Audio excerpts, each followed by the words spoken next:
the History Channel original podcast.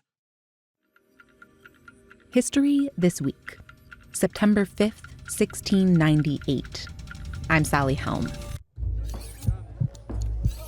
The first man to lose his beard is the commander of the army. Next up, a childhood friend of the Tsar. And then all of the noblemen assembled, one after the other, get their beards chopped off by none other than the Tsar himself. The men had come out this morning just to welcome their leader home. Peter the Great has returned to Moscow after a year-long tour of Europe. He got in last night, and so his friends and supporters showed up today to pay their respects. Many of them are boyars, the most important and wealthy members of the Russian elite. Some are religious officials or royal advisors. None of them are expecting Peter to pull out a barber's razor and hold it to their throats. This is intimidating. The Tsar is very tall, 6'7". He towers over the assembled bearded boyars. Peter himself is clean-shaven, which is the fashion in Europe. And in fact, that's why he's doing this. He thinks that the long beards all around him represent the old Russia. He wants to ring in the new. And so, this morning, thanks to Peter's razor, long beards are falling into the street as the confused noblemen look around and see new faces emerging from beneath collective decades of beard. Peter does stop short of shaving a few faces. The patriarch of the Russian Orthodox Church is there, and he gets a pass. Beards have a religious significance in Russia, a serious one. They're tied to piety and self-respect. The apostles wore beards. In many depictions, God himself is shown with a beard. Tsar Ivan the Terrible put it this way, quote, "To shave the beard is a sin that the blood of all the martyrs cannot cleanse." So, as they walk away with their freshly shaved faces, these men know that something deadly serious has occurred. What this was creating a clean slate to introduce something new. Peter realized that in order to transform Russia, you had to get rid of these old traditions and superstitions. And doing so required something which to us in the 21st century seems to be rather silly. But for Russians, it was fundamental and it was tied to identity. Today, Peter the Great essentially holds a razor to the throat of Russia and says, "Westernize or else." How did Peter almost single-handedly drag his country onto the world stage? And how did these beard-shaving theatrics help lead to the Russia that we know today? If there's one thing that's true about every single person in history, it's that they slept. I'm pretty sure Cleopatra had some pretty fancy bedding in her day, but even the Queen of the Nile would have traded up for Buffy. Now, as host of a history podcast, I've read a lot about how people used to sleep. Straw mattresses, lumpy feather beds, itchy wool blankets. Blech. Let's just say we've come a long way. And Buffy might be the peak of that evolution. Buffy's eucalyptus-based fabric keeps you cool where it counts. No tossing and turning. It pulls heat away from your core so you sleep through the night, like a pharaoh in a pyramid. I'm using the Buffy eucalyptus sheets right now. Soft ivory color, buttery texture, they feel so luxurious. Even in these hot summer months, I feel so comfortable in these sheets. Not sweaty or too hot at all. They're soft, but they stay on the bed. They don't slip off onto the floor. You know what I'm talking about. And the smoothness? It's not just soft. It feels like I'm at a spa. Chemical-free, gentle on skin. It's like wrapping yourself in a cloud. And here's what really sets them apart. Buffy backs every item with a 3-year warranty. Yeah, 3 years. Most brands stop at 1. Rips, stains, defects, covered. Get 20% off your first Buffy order using code HTWPOD at buffy.co. That's 20% off when you use the code HTWPOD at buffy.co. Buffy.co, code HTWPOD. 100 years ago, if you needed help with your mental health, your options were limited. Maybe a long train ride to the nearest city, weeks waiting for an appointment, and a bill that could make you even more stressed. Today, we have something those folks in the past could only dream of: Rula. Rula makes high-quality mental health care from licensed professionals easy, affordable, and accessible. They partner with over 10,000 vetted therapists and psychiatrists nationwide, matching you with the right provider based on your needs, preferences, and even your state's requirements. They also take most major insurance plans, and sessions can cost as little as $15. You can schedule your first appointment as soon as the next day, and Rula stays with you every step of the journey, helping you track progress and making sure you're getting the best possible care. Getting started is simple. Answer a few quick questions, get matched with in-network providers, and book your time.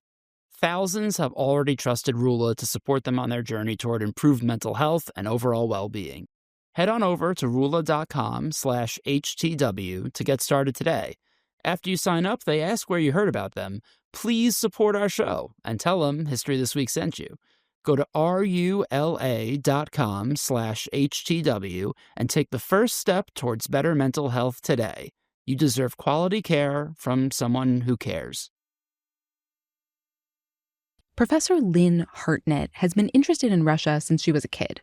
I blame the nuns. At my Catholic school, the nuns were Polish, so we used to pray for the liberation of the Poles from the Soviets all the time. And I think I'm just an inherently dramatic person, so I just loved the idea of what was happening in the Soviet Union, and it's big, and it's bold, and it's dramatic.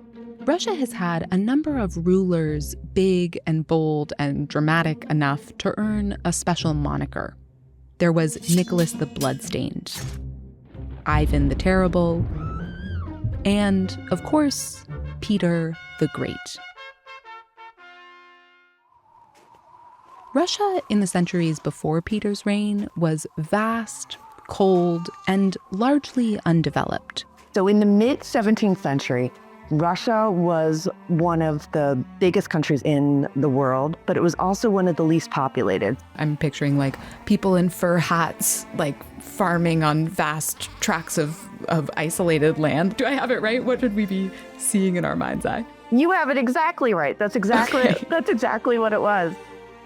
People lived in these isolated ways. Peasants lived in these huts. They would have the stove in the center of the room, and that was the great place for people to sleep. So grandma and grandpa would often get the spot right by the stove to keep it warm. Conditions were terrible. It was a grueling life. Many of these people were serfs, peasants who were bound to the land where they worked. The nobles who owned that land, meanwhile, lived in the cities. The richest and most powerful nobles lived in the capital, Moscow. That was where the Tsar and his family were, in the Kremlin, surrounded by the boyars and various top military and civic leaders. Now, at this time, the Russian church rivals the royal family as a major power in the country. They also have a big presence in the capital. If you go to the Moscow Kremlin today, what you're struck by the first time you go are all these beautiful domed cathedrals. They blend the style that you would see in Byzantium, but with a very Russian flavor. Byzantium. The Russians think of themselves as inheritors of the great legacy of the Byzantine Empire. They call themselves the Third Rome. The second was Constantinople, the Byzantine capital, and the first was Rome. Russia thinks of itself as this elite, sort of chosen nation. But at the same time, they aren't participating much on the world stage. Even though Russia is enormous and it extends across what's now 11 time zones, they were essentially landlocked. Sweden in the northwest blocks their access to the Baltic Sea. The Ottoman Empire in the southwest cuts off the Black Sea. And then to the north, their working port is only usable for 3 months out of the year. Other than that, it was iced over. no water access means no navy, which, in terms of military power, really cuts them off at the knees. And partly because of their isolation, Russia also misses out on some of the cultural and technological changes that are happening in Europe. They don't take part in the Renaissance. They don't take part in the scientific revolution. And so they are, in many ways, living on this enormous landlocked island, thinking themselves better than the foreigners who have a military and economic advantage over them. So huge, isolated, and a few steps behind the rest of Europe. This is the Russia into which Peter the Great is born. He spends his childhood in Moscow. He's the son of the second wife of the Tsar, and he has several older half-brothers and half-sisters. So he's not first in line to take over as ruler. His father died relatively early, and so Peter's oldest half-brother became the Tsar. His name was Fyodor. And Fyodor was smart, but he was only 14 years old. So Fyodor's mother's family steps in to advise him. Remember, they're half-brothers. This isn't Peter's mom. So when that happens, Peter and his mother, Natalia, are kind of pushed aside. They move to the outskirts of the city, ironically, to this place called the Foreign Quarter, where many foreigners lived. Peter's mother, Natalia, was raised in a very pro-Western household, and he spends part of his childhood in a rare section of Russia that has a ton of foreign influence. Meanwhile, Fyodor was actually not in good health. So he ruled for 6 years, and then he died. Well, what should happen then is that his next brother, Ivan, should take over.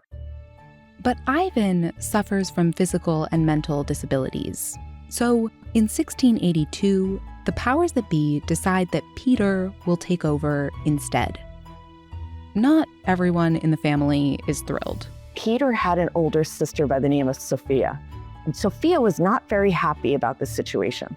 Sophia wanted to have power herself. And what we believe happened is that she started spreading rumors. There were these personal bodyguards to the Tsar who were called streltsy.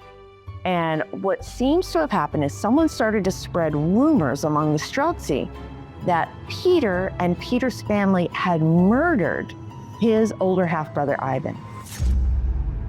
Ivan is, in fact, alive. But people get suspicious. On this one day, these angry crowds go down to the Kremlin, demanding to see the young boys, the heirs to the throne.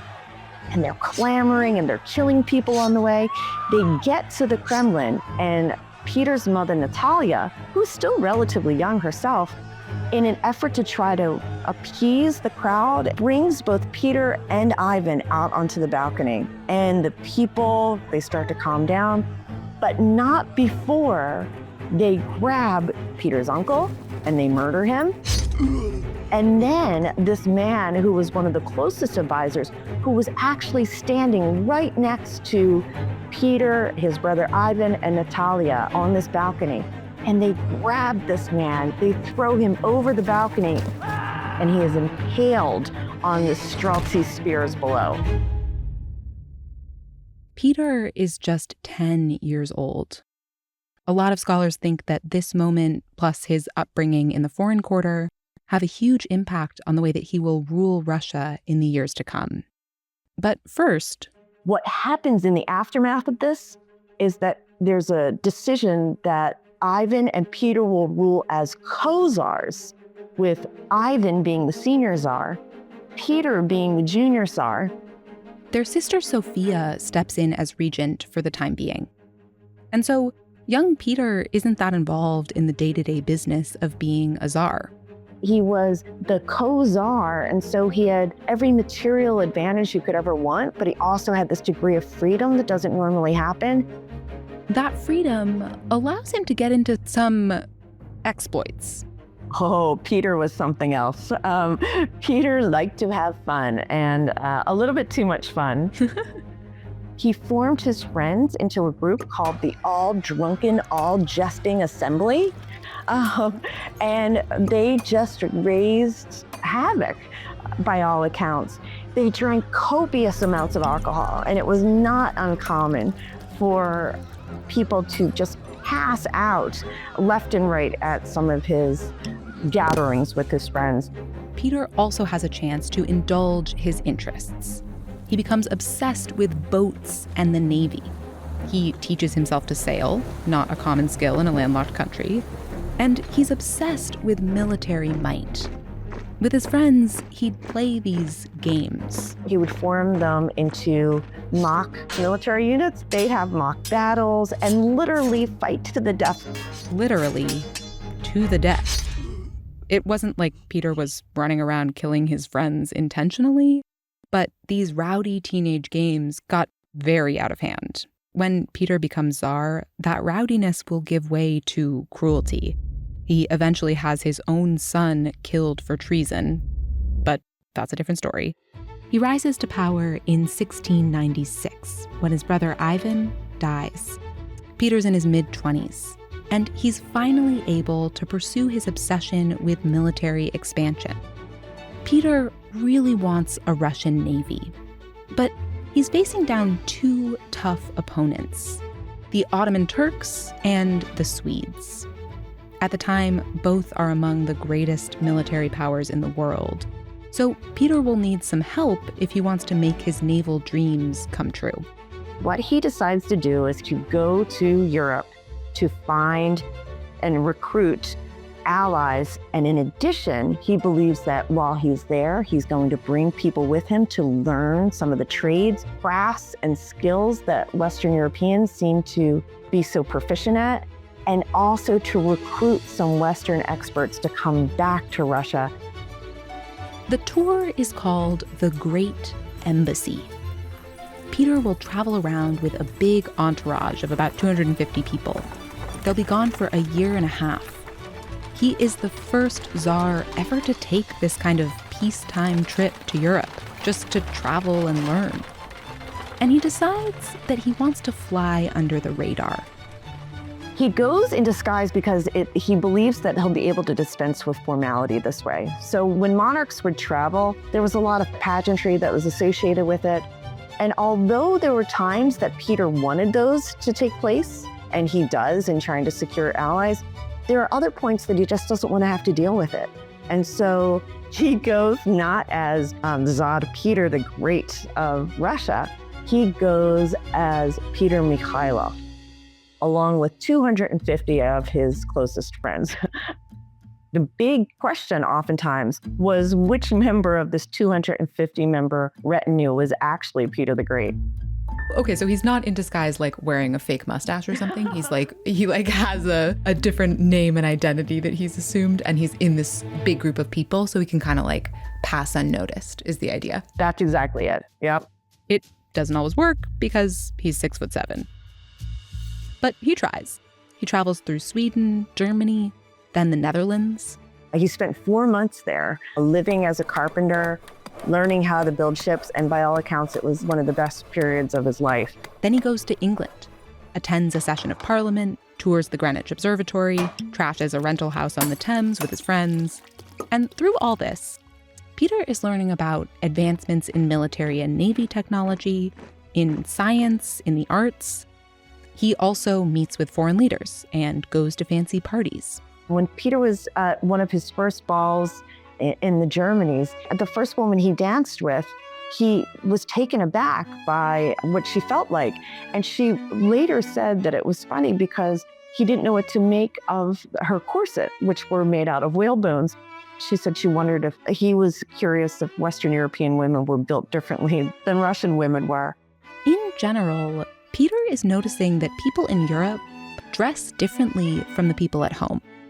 In Russia, men and women dressed for the elements. So they'd have these long half-down coats, they'd have leather boots, and almost tunics, right? The European elites aren't quite so practical. So they'd have patent leather shoes and lace collars and short jackets, and it just looks so much crisper. At least that's Peter's take. And he zeroes in particularly on the beards. or really on the lack of beards. When he looks at the men who were clean shaven, he thought they just looked so much more modern. And it's his idea that if Russia wants to be more European, if they want to be more modern, they have to look more modern. In 1698, Peter's trip ends in a hurry. There are rumors of a rebellion back home, so he goes back to Moscow. And immediately, he sharpens his razors.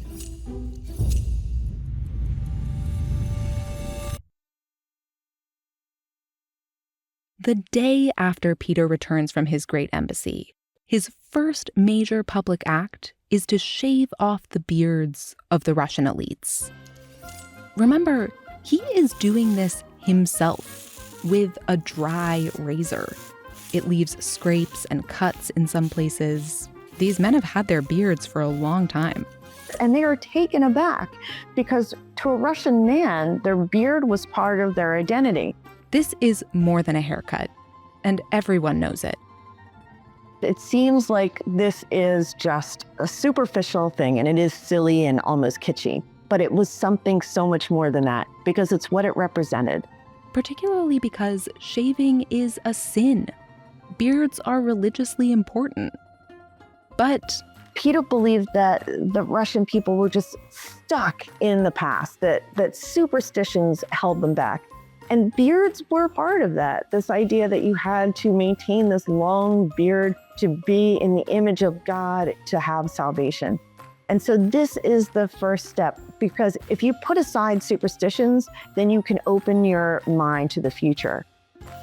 After that first public beard shaving, Peter goes even further. A few days later, at a banquet celebrating Moscow's New Year, the court jester weaves his way among the guests, shaving off any beards in sight. If someone refuses, he boxes their ears. One observer wrote, quote, "Between mirth and the wine cup, many were admonished by this insane ridicule to abandon their old guise." This new fashion is happening among the elites, but it doesn't really reach the common people, which just creates a wider gap between the haves and the have-nots. The peasants, those who worked the lands, which, if we remember, were 90% of the population, and priests were permitted to keep their beards. But as time went on, if anyone decided to travel to town, even if they were a member of the peasantry class and were coming to town, if they had a beard, they had to pay what was called a beard tax. A beard tax. You can keep your beard if you pay a fine. Men would wear a little coin around their neck to signify that they've paid the beard dues. The coin had a little beard and mustache imprinted on it. So the Russian elites are starting to look more and more like the European elites. And at the same time, Peter is implementing other big reforms, a major push towards westernization. He overhauls the Russian economy, trying to stimulate agriculture and industry and commerce. He creates the first universities, the first newspapers, the first printing presses in Russia. There are also cultural reforms. He stipulates that men and women of the noble classes need to socialize at least twice a week. He changes marriage. Previously, there had been a lot of arranged marriage. Peter instituted a policy whereby betrothals could last up to 6 weeks, that women and men who were to be married were allowed to see each other before the wedding, and that either side could call off the wedding if they chose. Peter even changes the way that Russians count time, the calendar. On the Russian Orthodox calendar, the year had been 7207. But Peter wanted to get on the Julian calendar, which was still a little behind the rest of Europe. They had moved on to the Gregorian calendar, but it was at least much closer. So one day, it was no longer 7207, it was January 1st, 1700. As he's introducing all these reforms, he's also consolidating power, reducing the power of the noble class, the boyars, and most importantly, wresting power away from the Russian Orthodox Church. It's not that he is anti-religious, he just believes that the church should be subordinate to the state. And so he makes that happen. During his reign, he's able to fold the church into his administration. They sit under him now, not alongside him.